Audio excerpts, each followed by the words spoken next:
you've been brought here probably by the woman that, or directed here by the people you were talking to. Um, but they don't stay.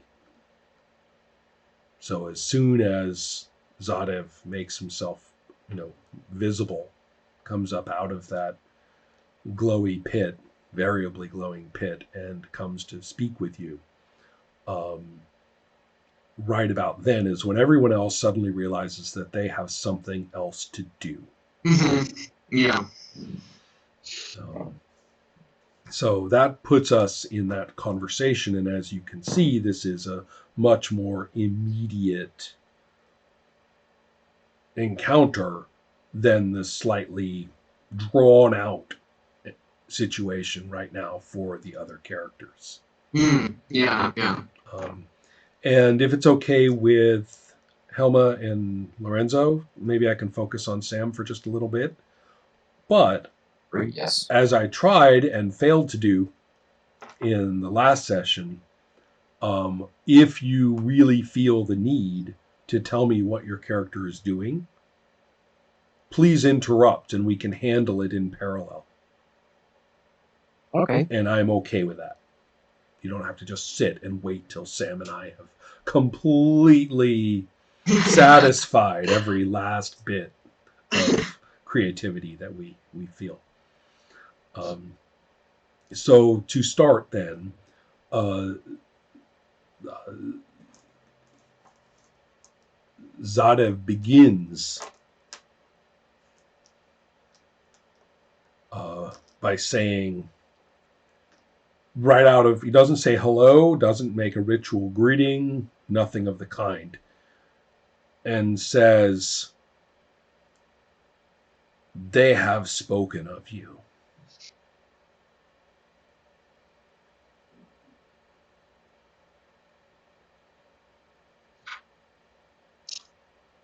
Okay, I think, yeah, Vesselk would definitely say what they said, and I guess, like, her eyes are really wide. Right. Like, she's not really being interrogated, she wants to know. Yes, I see that. And at the same time, Akhmeb will be saying, we are guests. We have eaten with you. And as you can see, he's drawing on he's using ritual phrases that are like, excuse me, but we are not murder candidates. We made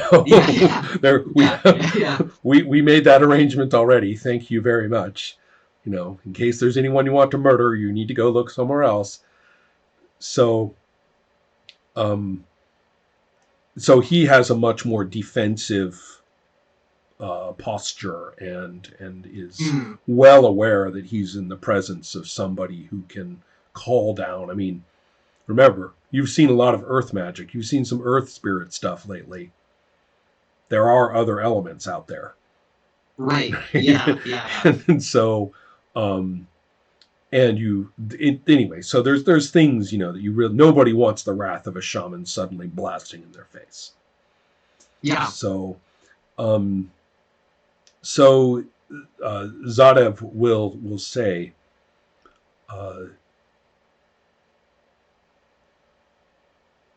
I have been watching where Ithasha went. And I needed all of our tribe's power. And here he fingers one of the snakeskins and says, they have given it to me.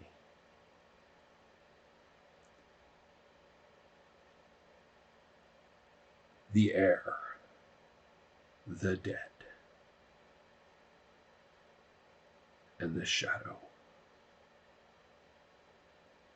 I bear this all for my tribe. He kind of collects itself and tries to be a little more human. All right, so he's going to sort of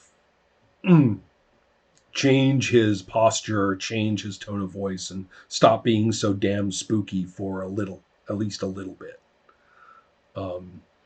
And as you guys had been talking at the evening meal, I'm going to say this is full night. The sun went, the sky went dark by the time you got to this place, so the fireflies started flitting around, and so now you're out there in the night, at this place of the dead. And so, let's see here.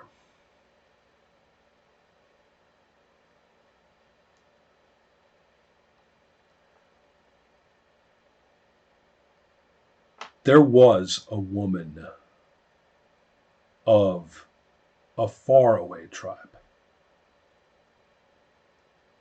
who lived with us long before I was born.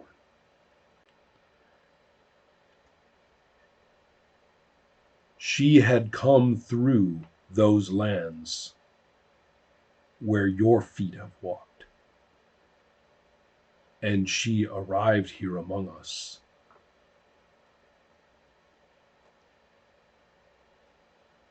Soon to give birth.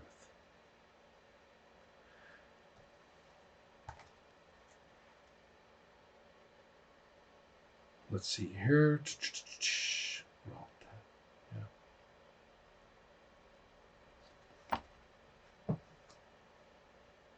It became clear that the father of her children was Gralteth, the first that anyone here had seen, the first of such that anyone here had seen or known of.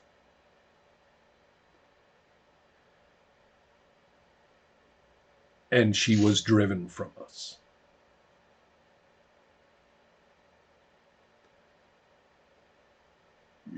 She was allowed to stay, but her children could not. And they went to live far away. I know now that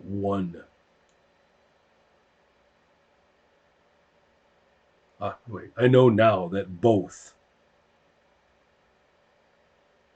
are alive. I know now that both are in their way people of power, not our power.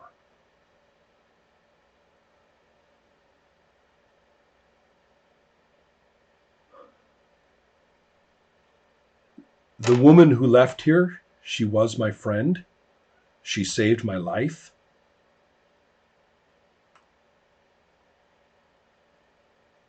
She serves the ghost of the mother. We cannot let that come back here. Things were awakened. A people who should stay dead, who should not speak from the dead. Their voices can be heard by those I speak with. We cannot permit this. You were there. They saw you.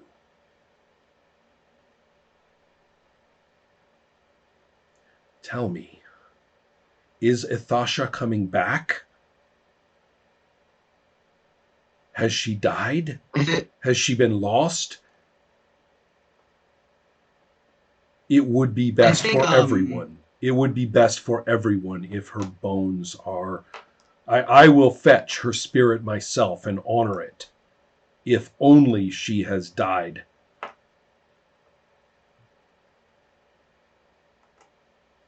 But we cannot permit that to come back. I need to know everything from you of Ithasha and where she has gone and what she does.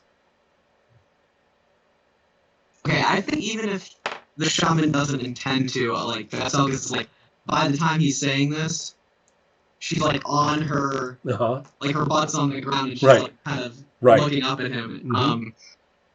And yeah, I think she's just like stammering. And this is Zadev trying to be nice. Yeah, right. No, it's like terrifying. He's like trying to act right. more human. Yeah, I think. Well, she's not good at lying, but. Well, no, she wouldn't lie to this guy. I think she just said like is just murmuring and muttering like she has no idea. She has no idea. Um, and I mean, shamans are like the martial. They like are.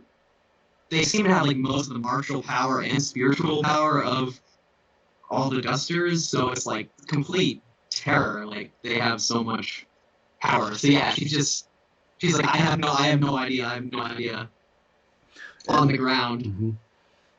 Akhmev has knelt next to you and is and is giving kind of more of a protective posture, and he says to Zadev, "Leave her alone. She doesn't know. She doesn't know anything of this. She ran from that woman as fast as she could when she got the chance." Yeah, when he yells, command him to be quiet. Okay. Stop. Right. He will. Respecting this shaman. Right. He will, but he also says he has no right to threaten you, no right to order you. He says, and will even say back to him and say, "So what? Why are your troubles ours?"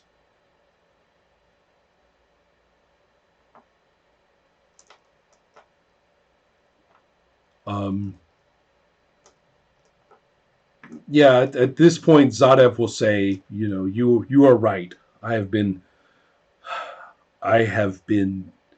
too long talking with things.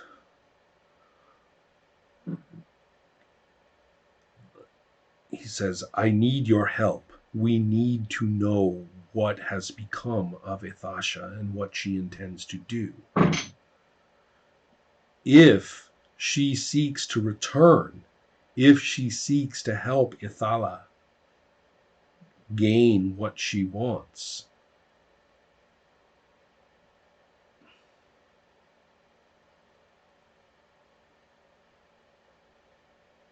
they may not know it, but if those children return here, and I think one of them does know it, we have seen him and his warriors, his people, go and investigate that place of death. They have looked, they have seen, they have thought about what they have seen. Akhmev says, what are you talking about? And he says, the people that were here before.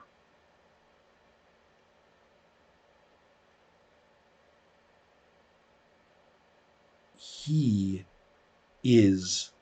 and she are their descendants.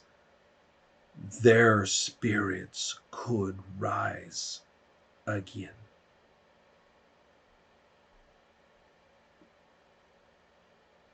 And this land, well, we call it ours, and I will keep it ours.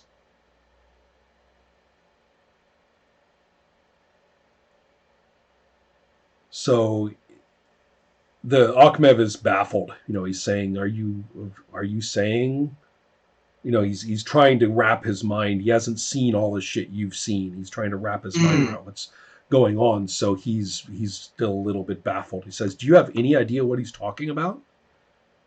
Yeah, I think Vatsov realizes that she has no real understanding of like what's happened or like what she doesn't understand. I don't think she has any way to understand like what this shaman is really talking about. Like obviously she saw the spirits. You did have the dream. I did have the dream. That's true. That is true. Okay.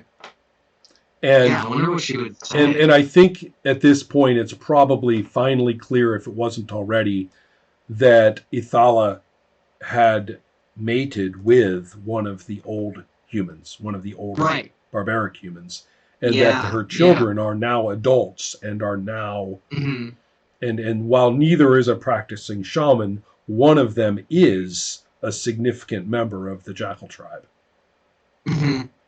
And as yet has never shown any kind of duster, anti-duster, tendencies or anything like that. But you now know, and you knew this from the scouts, he's been checking that place out. Right. True.